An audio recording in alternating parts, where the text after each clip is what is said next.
Hello again, my name is Julie, and this is One More Page.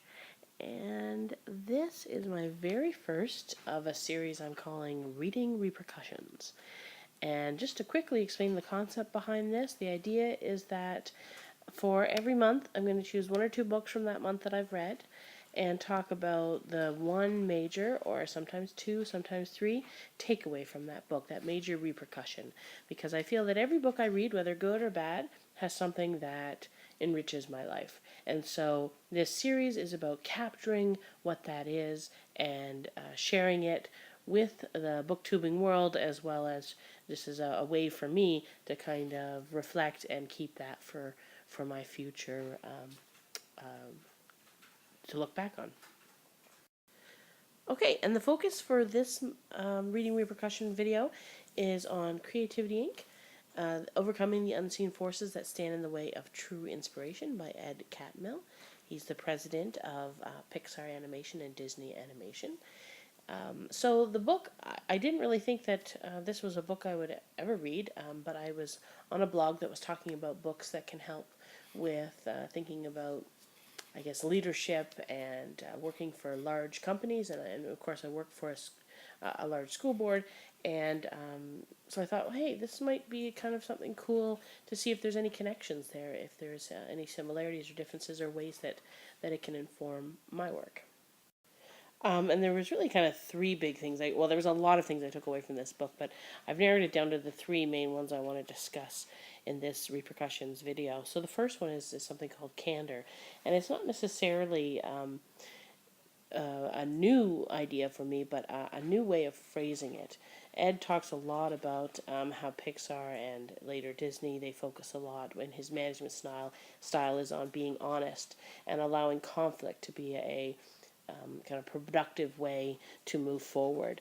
And he said rather than tell people just, be brutally honest or kind of use the words like conflict, which have kind of a negative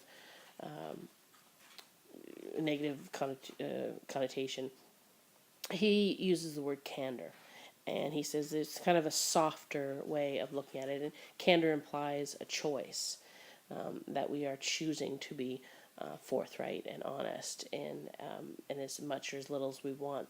So that when he asks in meetings and around the table to be asked for candor, he finds that using that word is a much better way of kind of getting an open dialogue among people that he's working with. So I kind of liked that idea of just kind of switching rather than saying, let's be honest or let's be forthright, to just be I appreciate your candor. Um, I just like the way that he puts that in. I like that word, so I'm going to start trying to use that a little more. Again, the next big takeaway wasn't necessarily anything crazy new, but it just helped to formulate an idea in my head in a way that I hadn't quite looked at it exactly that way before, and it's kind of hard to explain, but I'm going to try. So basically, it talks about how there's any large corporation or large company is going to have a vision, and that it's important that that vision stays transparent and clear for all people that work for that company or work or are invested in that organization. And so, but then within that, when you have a large company, you have many different departments with different agendas. And sometimes they can be very successful at reaching those agendas. But that sometimes, every once in a while, it may directly conflict with the overall vision. And I thought it's an interesting idea because I think that, it just reminded me again about how important it is to know why you're doing what you're doing, what the big purpose is in anything that you do, and in education, of course.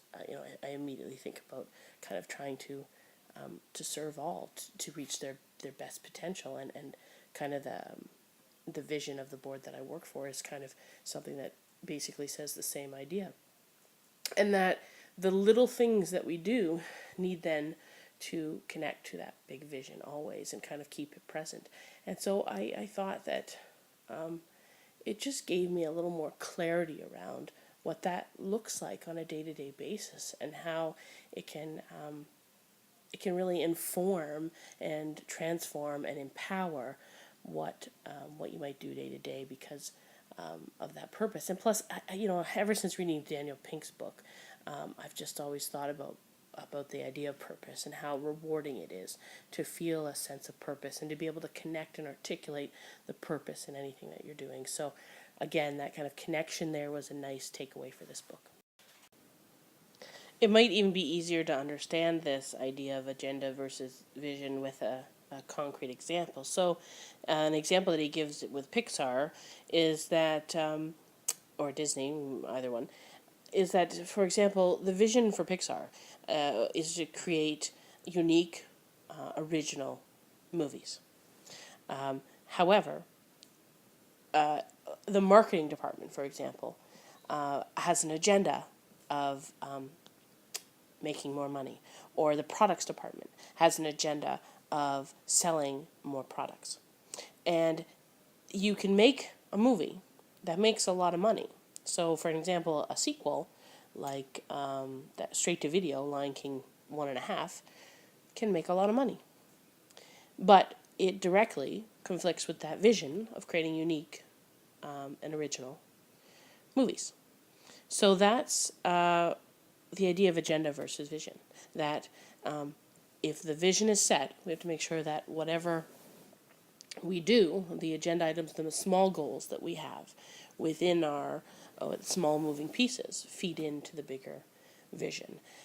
And that he feels that his role as president or in management over the years has always been to keep that clear, and that if things are happening that aren't keeping that clear, that it is somewhat a failure of the vision. So I thought that was fascinating. And the final takeaway from Creativity Inc. is kind of a practical idea that might be used in any company, workplace. And basically, Ed at the towards the end of the book talked about something they did at Pixar and Disney when they were feeling that they needed to kind of reinvigorate the culture. There was a sense they weren't working to their full potential, and plus there was a practical problem in the mix where they needed to continue to reach the vision of creating unique and original movies, but at the same time do them a little bit more quicker and more efficient, so that their bottom line was still not dangerously close to the red. Which, I mean, it's Pixar, but whatever. But anyways, the idea was to create a notes day. Basically, they posed the problem that they were faced with to the entire organization and said, on such and such a day, we're all going to come in and try to solve this problem. And literally every of the thousands and thousands of employees spent the entire day problem solving.